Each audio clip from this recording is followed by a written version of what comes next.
This is Ed Petke with the Americans Wartime Experience. Today's date is September 25th, 2021, and I have the pleasure of interviewing Mr. Mark Magnussen and in Nokesville, Virginia at the 2021 Americans in Wartime Experience Open House. Sir, tell me a little bit about yourself. Where'd you grow up? Where are you from? Well, I grew up in Fort Worth, Texas. Then I went to West Point for my college education, bachelor's degree. After that, I went into the infantry, airborne ranger training at Fort Benning. Served in the infantry in the 31st Infantry Battle Group. And in Korea, came back to Fort Benning, served in the weapons department. And at that point, I decided the infantry was not really what I wanted to do. So I transferred to the Corps of Engineers while I was in the advanced course. Okay. After that, I went back to Korea and was at an infantry, or engineer company commander. Left there, went to Massachusetts Institute of Technology for a degree in nuclear engineering. Went from there to Livermore, California for the radiation laboratory as a civilian position in military. From there I was assigned to Vietnam, where I served with the 1st Log Command.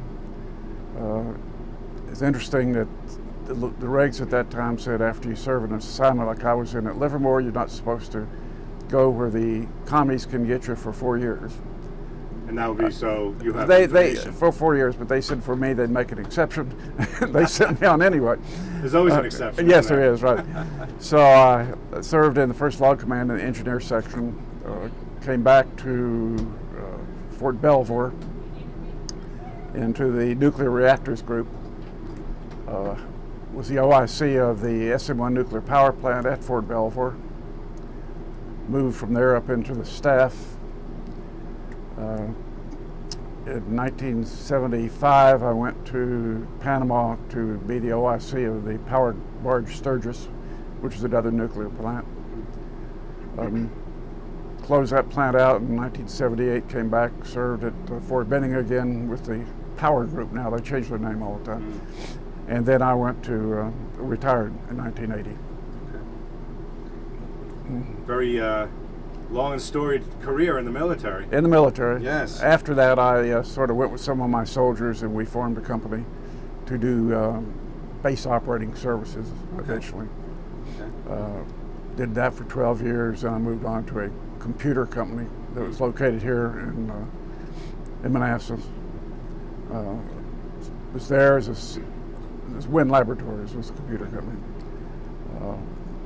After that, I went to the Washington Metro system and was a project manager for this project for the Metro system, subways, and worked in mechanical systems there until I retired. So, do you have any other military members in your family? Anybody in the family in the military? Well, in Civil War. In Civil War? Okay. That was about the last one. Okay. My great-grandfather was captured at Fort Fisher, and my great-uncle was with the 29th Tennessee at Bentonville. And outside of that, I had one of my cousins was in the Naval Air Reserve in Dallas. The military is not in our family. No. No, it was, and then it wasn't, and then it was again. Right. So you mentioned that you went over to Korea. Was that during the conflict over there, or was that post-conflict? No, that was after. It was post-conflict. Okay. So you served in Vietnam, active duty. Correct. So, do you what was there a certain? Were you drafted? Did you enlist? No, I was an officer. Got commissioned from okay. West Point. Okay, so tell me about going to West Point.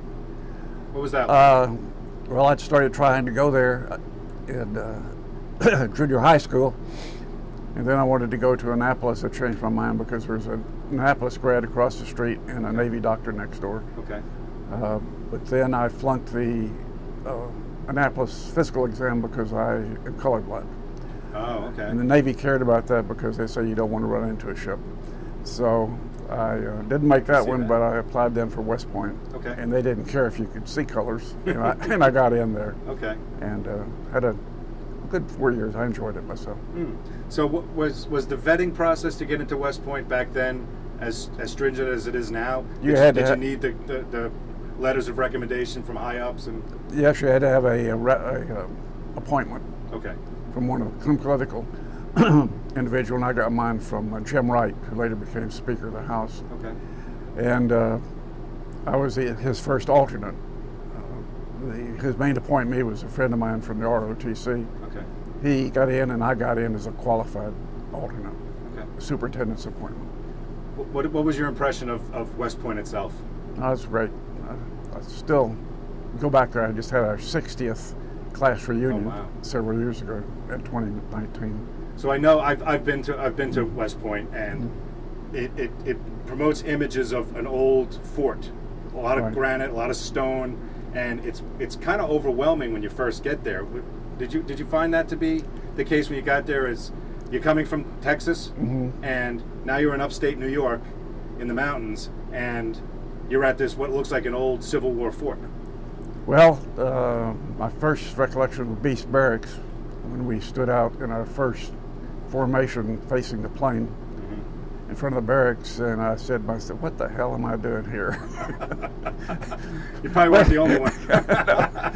But anyway, it was a great experience. Any major events or anything stick out in your mind as when you think about your time at West Point, where your mind goes back to? No, not particularly. I was more into academics than into athletics. Okay. Were you able to go to any of the football games back then? Oh, okay. You went. You went. You went. You represented. you had to go. Okay, so it was requirement. Requirement. Right. Okay. Not a bad requirement. No, it just I think it was a little tighter back in the 50s than it is today. So what year did you graduate West Point? 1959. 59. Okay. So it would have been some time post graduation before you actually went to Vietnam. What are you doing in the meantime between graduation and you going off to Vietnam? Well, as I said, I went to Fort Benning for the airborne and ranger training and basic infantry officer course. Okay. Talk about ranger training and airborne training for a bit. Well, they're physically demanding, but I enjoyed them. Now, did you request airborne, or did you say they? Okay.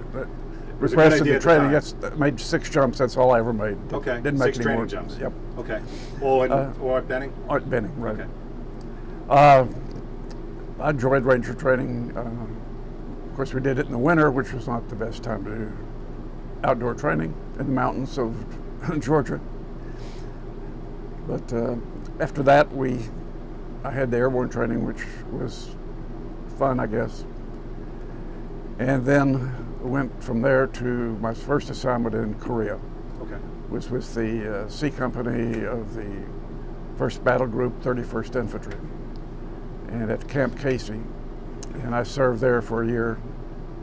Okay. What were your duties over there? What did you do over in Korea? I was a platoon leader. Platoon leader? For an infantry platoon. Okay. So as there was no conflict going on, a lot of training, a lot of readiness, getting ready for when it's the get ready mode. That was about what we did. So at the time, were they of the opinion that it would flare up again? I don't think so. No. Okay. We just trained in case. That's about it. Okay. And you were there for how long? A year. A year. Okay. How did you like being over there? What did you think of Korea? It's interesting. I'd go back. My wife's or girlfriend's stepdaughter lives over there right now. Oh, okay. And so we talked about go to Korea, but with the pandemic, you don't go much of any place. So. Now, would that be the first time back there since you were? Well, no, because I went back again on another tour with Corps of Engineers. Okay. So after you leave Korea, or after your tours up in Korea, what's next? And then I came back to the infantry school again and was an instructor in the mortar committee. Okay. The 4.2-inch mortars. Okay. Initially taught surveying, but then they phased surveying out. Did that for 3 years, and then I went into the infantry advance course. And at that point, I decided that I didn't enjoy finding 16 ways to take a hill, and I would decide whether to get into the Corps of Engineers. I'd been dating a general's daughter who was in the Pentagon, and they called me one day and said, "Would you like branch transfer?" And I said, "Sure." And that's how I got the Corps of Engineers. Okay. The Corps turned around and sent me right back to Korea. Of course, I had been on orders with the infantry on orders to Berlin. Okay. And that was about the time when they put up the wall. Okay. So you're there when they're building the wall? No, I was not. I mean, I had orders, but I did not go because I switched branches. Okay. And went to Korea. I heard a lot of good things about Berlin. Unfortunately, I went to Korea. Okay. So for those who might not know what the Corps of Engineers are or do, just if you can just talk about what are your duties in the Corps of Engineers? Well, I was in a construction company my first 6 months in Korea in the 36th Engineer Group in the 11th Engineer Battalion. We did mostly maintenance of roads, culverts, some training. We did some bridge training down on the Han River. We did, what other training we did? But it was pretty all around dredge work for the Corps of Engineers. And we go out on exercises too. But so if it's not there and the Army needs it built, right? There's no airfield. You guys build an airfield. Everything had been done by the time we got there. Right. Maintenance as well. Upkeep. We had one project, which was Babbitt's Bridge. We had a flood, and it washed out the bridge. And that was on the main MSR going up to a couple of camps north of the river. And it's interesting because when you go over there, you could look to the left and there was a mountain, and you could see the road went up the mountain and over where there was a missing bridge, and then down the other side. Well, the Japanese had built that. We had built a little low bridge, which was about 8 feet off the water. So we're going to reconstruct that, and the engineers said, "No, we'll raise it 2 feet, so we won't have it washed out again." And then the chief of engineers came over and he looked at it and says, "Raise it 2 more feet." So that's how we got that bridge built. I was pulled back to headquarters about that time, so I didn't get to. I started building it, but didn't finish it. Didn't see the completion. No. Okay. So you get pulled back to headquarters. Right. I was in the adjutant for the group. The what? An adjutant for the 36th Engineer Group. And so no more boots on the ground, more back in the back in pushing papers. Right. And I was the procurer of women for the parties that we had. So you were a very popular guy. Additional duty. But it was okay when I had my time pushing paper, and then I left there and went back to MIT to get a master's degree in nuclear engineering. Okay. While active. While active duty, right? Okay. It was civilian clothes, but there was some military back there besides myself. And this was obviously to further your expertise in your field. In the nuclear field, right? And the Army said that's worth our time and money. Let's send them. So you're over there. You're up in Massachusetts. And MIT. Right, and graduated from there. Had my choice of 2 assignments to the Sturgeous, which was a nuclear power barge at Fort Belvoir, or the Lawrence Radiation Laboratory in Livermore, California. I picked California and went out there for 2 years. Okay. So how was, what did you do out there in California? What are your duties out there? And what is your rank at the time? My rank was captain, and I was promoted to major while I was out there. While you were out in California? Right. And my duties were mechanical engineering, dealing with nuclear weapons for the Polaris submarine missile. So is this the development of new weapons, or is this the? It was involved in development of new weapons, and implementation, and a lot of mechanical parts. We would design the mechanical parts. Other people designed the center of the pit of the weapon. Okay. We did the mechanical. I went out to Rocky Flats outside of Denver a number of times to go through the watching of the building of the warheads and the application of our mechanical issues which we put in there. Okay. I went to Pantex at Amarillo one time. That's where they actually assemble warheads. And I did that for 2 years. It was interesting. So you enjoyed your time out doing the Yeah, well, it was really different. It was kind of slow at times. So. Right. So after that, besides getting married, at that point, I was shipped out to Vietnam, as I told you, and spent my year over there in the as an engineer officer in the 1st Log Command. Okay. So tell me about what it's like. So you know that there's a conflict going on in Vietnam. You obviously, you know, it's you know you're going to go over there. Do you think you're going to go over there? How is it that you come to be sent over? I was and what was it like? I was called up by military personnel one day, and they said, "Guess what? You're going." I said, "But," and they said, "You're going." And I went over. My first impression of Vietnam was the heat and humidity. It was really, really impressive until you got used to it. Sure, sure. I was assigned. And what year was this? This was 1969. 69. I was supposed to go to Cam Bay so that they could keep me away from being captured because of my nuclear assignment. Right. But a friend of mine at Livermore saw me coming in, and he grabbed me to go to Long Binh and work for him. Okay. And so I was a engineer officer at Long Binh. Nuclear engineer officer? No, I was just an engineer. So back to your engineering roots. Engineering, construction engineering. I did the paperwork for construction projects, and then I went out in the field and inspected what was going on. Okay. So what things was your engineer group building, and what were you inspecting? Well, it was not the engineer group. Log Command was sort of responsible for inspecting. The Navy was in charge of construction, except for out in the field, which the Corps of Engineers did. Okay. But I was working with the Navy on inspection of Would this have been contract construction projects. Okay. We had airfields, roads. We had one was in ammunition.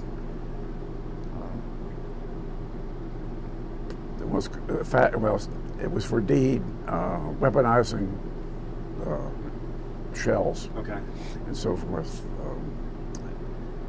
And a number. I went all the way from up in Da Nang down to Quy Nhon, went through Dalat. Stationed at Long Binh. I went all over the country.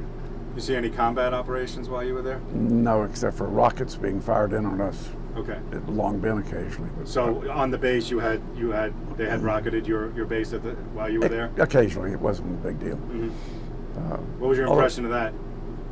Well, you're sort of scared when you go to sleep, and I know a couple blocks over, the rocket landed in a barracks. And it killed the lieutenant on the 2nd floor, and wounded the captain on the 1st floor who died. He later died. Oh, okay. So they would cause casualties. Sure. But that's war. Were you wounded yourself over there? No. So beyond the rocketing into you didn't actually get to be on any actual combat operations? No. How about when you're out inspecting? Anything going on? Obviously, there's a war going on. Yeah, there was nothing I remember ever happening. So you said you had gotten married before you went over.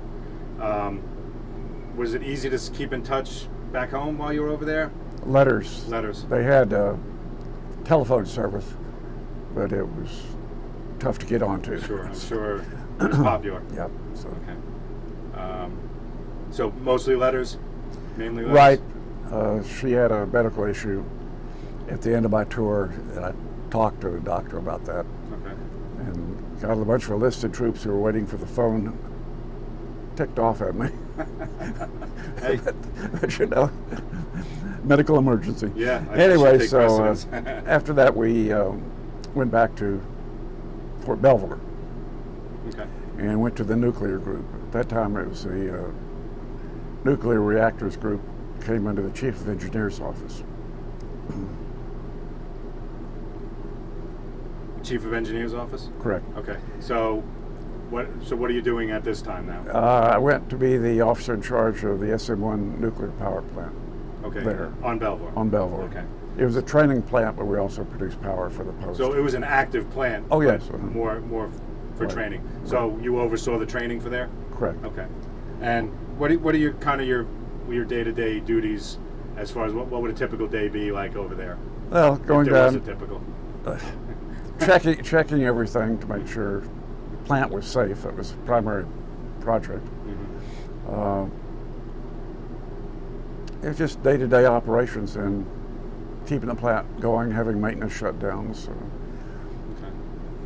I did some training of other OICs when they would come through. We had a plant in Alaska and a plant in Panama, and so I would train the officers to go to those plants. Okay. And then after that, I moved up to the headquarters as operations officer. And at that time, the only thing I really did in the Army that I thought was helpful and good was I started the non-tactical generator program. Okay. Nuclear was being phased out because it had too many safety issues, and Sure. The cost of it was not competitive. Mm-hmm. So after we got out of Vietnam, they had all these power plants that were over there. They'd been civilian run, but Army owned. So they shipped all that equipment back to Twilley Army Depot in Utah. Mm-hmm. And the Chief of Materiel said to Chief Engineers, here's all this power equipment, what are you going to do with it? And he turned to his deputy and says, what are we going to do with it? And it came down to my boss, and he was asked, what are you going to do about it? And he turned to me and says, what are you going to do about it? And I looked around, there's nobody else there. So we started this program to move from the nuclear power to conventional power plants. And we eventually closed out all the nuclear before I retired, got into that exercise of power plants so we could move major power plants for the military use, but the military really didn't understand power plants. Mm-hmm. We got into supporting civilian operations. We had a hurricane or something like that, civil relief. Okay.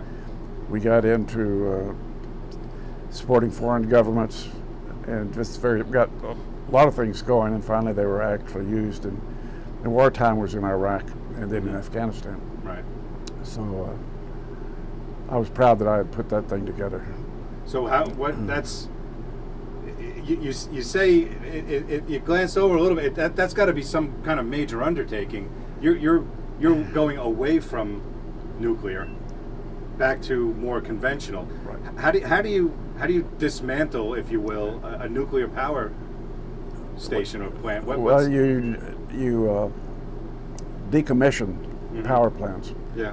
And essentially you take out all the fuel that's in it, The radioactive, the rods, everything radioactive that you can get out of it, and and then you let it sit there. And sit where it is? Yeah, sit there for 30, 40 years and check it. Like the Sturgeous was parked down at Fort Eustis in the James River Reserve Fleet, and they just inspected it annually to make sure it wasn't sinking. The SM-1 they just let sit there. So you hear about, encased in concrete or lead. Do you do any kind of that? Do you kind of encase it in anything, or do you just let it sit where it was? It's just not active. It was just sitting. Okay. I guess that was about it. Right now, okay, the Sturgeous was decommissioned in the last couple of years, and they actually towed it to Galveston, took all the radioactive stuff off, and the contractor carted it off. Then the salvage yard cut it up in little pieces and fed it into a furnace somewhere. The SM-1 has been sitting ever since it was closed in the 70s, and they're right now talking about decommissioning it, and I will be back in this area next year. Our nuclear group that have a reunion, which has been kind of messed up by the COVID. Yeah. But we plan now to have it this next year. Nice. And we've been talking to people who are in charge of decommissioning, and we'll have a chance to go through the plant, that sort of thing. Okay. Walk down memory lane, if you will. Yeah, memory lane. Nice. And I worked with some great soldiers. They were, they were handpicked to begin with, and you didn't have the problem children that you had elsewhere. So which I guess dealing with nuclear, you don't really want that. No, you don't. You want need the that. guys who are focused and on point. Right. Sure. So, when you came up with this new program for the energy, is that just building upon existing infrastructure, or is that right out of the box, brand new? This is a new way to do it. It was interesting in that normally in development you say, okay, we have a requirement, and then we develop what we need to do it, and then we get the specs and you get the training and all this stuff, and you end up with the organization and the equipment. We were going the opposite direction. And if you don't think that'll screw up people at the Pentagon, you just have no idea. Because we had the troops, we had the equipment, we were ready to go, but the people over here didn't know they needed us. And the Army, the divisions, and the corps. So we had to get our class schooling set up. We had to get the equipment in, get it maintained. We did our own training at that point, so we got that set up. We went back for MOSs. We had to go back through the engineer school for that. And then we went back to the military, and we sent people out so that they could talk to the military commanders and say, hey, you're going to need this, and when you start an operation, we're here. And they essentially sell yourself. Yeah, right, and they finally figured it out. That's good. And then at the same time, they decided that our organization would do facilities engineering support with our engineering division and troops too.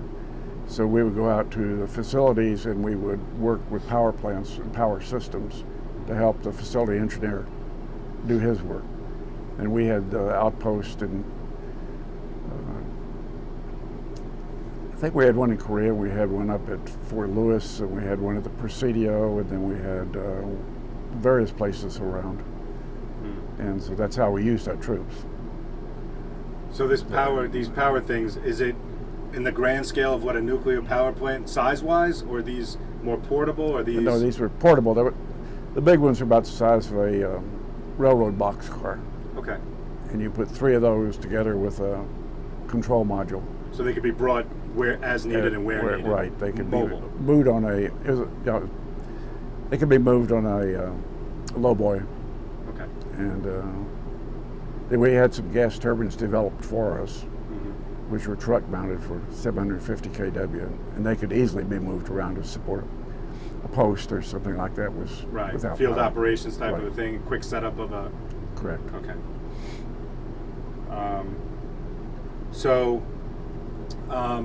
Did you, while you were over in Vietnam, let's go back to Vietnam for a second. Did you earn any awards? Bronze Star over there. Can you talk about how you earned the Bronze Star? What was that for? That was just for serving in Vietnam. Oh, okay. That was about it. Most all officers, if you didn't mess up, you'd get a Bronze Star at the end of your, or you get more if you're out in the field. Right. Really fighting. We were just reserve. The only time besides the warders, and I did have one interesting experience. One morning we were driving from the mess hall to the office building, and these were prefabbed office buildings. It was sort of stateside. And we had a long valley that was in between us, a draw there. And so I was driving over, and we had rocket here, here, here, and we just drove through the middle of it. That was about the closest I got. That'll wake you up a little bit. Yeah, that way. I have some buddies who had a lot better stories than that. The only time I got really shot at was with some idiot put a bullet through the airplane when we took off to go back to the States. Oh, So wow. that was about it. When you're leaving Right. after your tour's up. Yeah, somebody just decided to take a pot shot. Close to you? No, I went to place. I didn't even know about it until we got to Probably a good Clark thing, right? Air Force Base. And Clark, they said, well, you got to switch planes because this one can't fly until we fix whatever was done. Wow. So, homecoming for a lot of the Vietnam vets was not a very popular and positive thing. A lot of the GIs that were I had a lot of experience. Did you have that kind of experience coming home?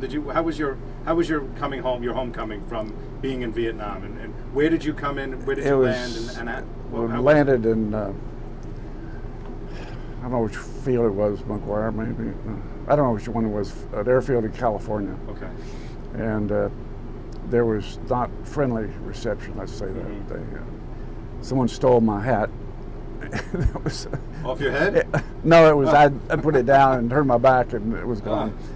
And I guess it was hanging in some dorm room somewhere. But when I got back to Georgia, of course, they were very supportive. And okay. Hometown. You would hope it would be, and I would think in more of the small town USA, if you will.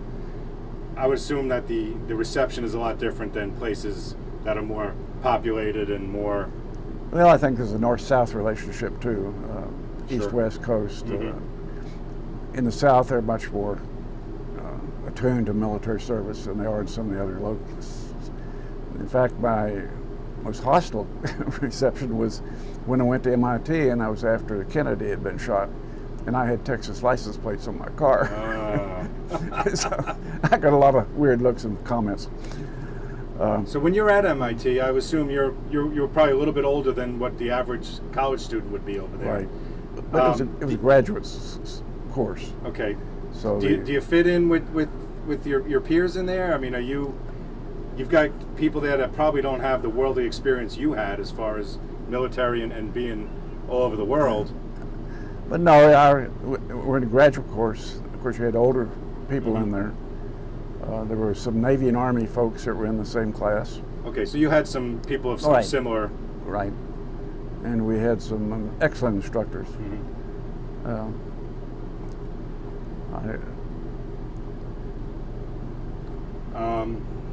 So when you came back, you mentioned you had gone down to Panama. Correct. Was that was back with the nuclear? What you said, there was one in Alaska, in Panama.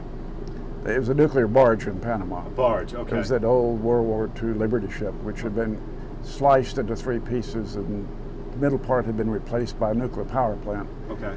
And welded back together. How long were you down there? 3 years. 3 years. And essentially the same duties as. Right. Okay. A little bit different because you're on a ship. You're on it, so it's literally in the water. Right. It was in Gatun Lake, near the Gatun Dam and the Gatun Locks, on the Atlantic side. So near the canal. We were in the canal. In the canal. Okay. Right. Okay. And now, was this power for the canal? yes. Okay. It was supplemental power. We lived, for the most part, at Fort Sherman, which is an old field or coast artillery post. Very small and very enjoyable life out there because you were away from the headquarters. And my headquarters was up in Washington, D.C., so I was really away from the headquarters. Right. And it was a good tour. So and your impression of Panama? Impression of Panama, well, we had the canals on there. It was very well kept up and supported and so forth. I understand what I've seen in photos after we left and turned it over to Panamanians. It's gone downhill. Sure. Looting of the facilities and the usual stuff that goes on. So your post military life. What do you do after the military? First thing, I get divorced. Then I get remarried 5 years later. It was interesting. It's different, of course. You're dealing on a different perspective with contractors. And now you're still in the same field with the nuclear? No, we're in the regular facilities, regular generated power plants. Power plants. Supporting a building out for the GSA or one of the other fact, at one time we supported the FAA training center in New Jersey, which is an old Navy airfield, which we did not only maintenance, but we also had the cafeteria, and we had the guards, and we had the firemen, and the whole bit. So it was different with no nuclear. A lot of guys went into nuclear, into nuclear plants. And some other fellows that I worked with started a different company in nuclear, and they would go out and help in nuclear cleanup of plants and maintenance and so forth. But we got in the conventional field, which was, it was good. You could stay right there in one location.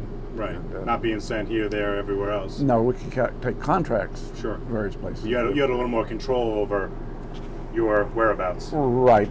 We did maintenance and minor construction at Fort Monroe before they closed it. And we did that FAATC. We did a bunch of State Department building, some other facilities in and around. I can't remember all of them right now. But it was interesting. Sure. How has your experience, your military and your wartime experience, how has that affected your life? I think you get a better perspective on what's going on, and you have a better picture of the real world, where a lot of these crazies you see now don't have any experience. They got all this book learning and imaginary things. It just, you know, things they want to try aren't going to work, but they want to try them anyway. So I think that's good. And plus, people who have been in the military give you a little more respect, since they know what you've been through and they know what you can do. I've worked with some retired military folks like in Metro, I worked for a guy who was retired. So I guess that's the experience, is you just get a better perspective and a little more. You get the other guy, you get each other, and you understand. Right, and then it's sort of a team. Oh yeah. When you need a job, the word goes out, and take care of military guys. Right, it's find your job somewhere. So absolutely. So if say your great grandkids are watching this one day, what would you want them to know? One thing you would want them to know about your military experience? That it was a great experience, and I would highly recommend that they go in to the military for at least an enlistment, if not a commissioning. So how do you feel about, what's your take on, I won't go too deep into it, the state of the military these days? Not happy. It's of course, in the West Point you always say the Corps has, because of the changes that are made. But some of the stuff that they're indoctrinating the troops with, they're just not, you're not going to keep them. And if you keep them, they're not going to fight like they would before, in my opinion. Different mindset, different. Right, I mean, they're not talking. Right. Kill, kill, kill, like we were taught. It's, now be careful of your diversity and don't hurt anybody's feelings, and no, that's not going to work. Is there anything else that we haven't talked about, or anything else you'd like to say about your military experience, your wartime experience, or? No, I said a lot of people have had more experience in fighting than I had. I had a number of my classmates who were killed in Vietnam are on the wall now. I meet a lot of people. Fred Franks is a friend of mine, and he was the left-hand punch in Iraq when they decimated Saddam's army. He's a friend of mine. So you get to know people that are above the normal people that you know. Right. It's even in politicians, knowing Jim Wright, and I used to go down to his office and talk to him. Sure. And a lot of the others that I have met over the years became generals. General Wickham was one of my instructors at West Point, and he became Chief of Staff of the Army. And so it's a little different, but I found it very enjoyable, and I would recommend it as a career to anyone who's interested in that. If you're not interested, then go somewhere else, because you won't be happy, and we won't be happy either. Right, and that's a good point. You know, it's it all goes. If you're not happy doing what you're doing, you're not of much use. Right. Especially nowadays. Yeah. Well, we didn't have the All-Volunteer Army until the end. Pete Dawkins was another classmate friend of mine, and he was put in charge of doing that conversion in the Army and the Pentagon. And it succeeded. But again, I wasn't out in the field. I was in an elite group that was picked. We didn't have many people who came for 3 years and left. Sure. So. Understood. Well, I'd like to thank you for sitting down and talking with me today. Certainly. Appreciate your service. Thank you and welcome home. Great, thanks.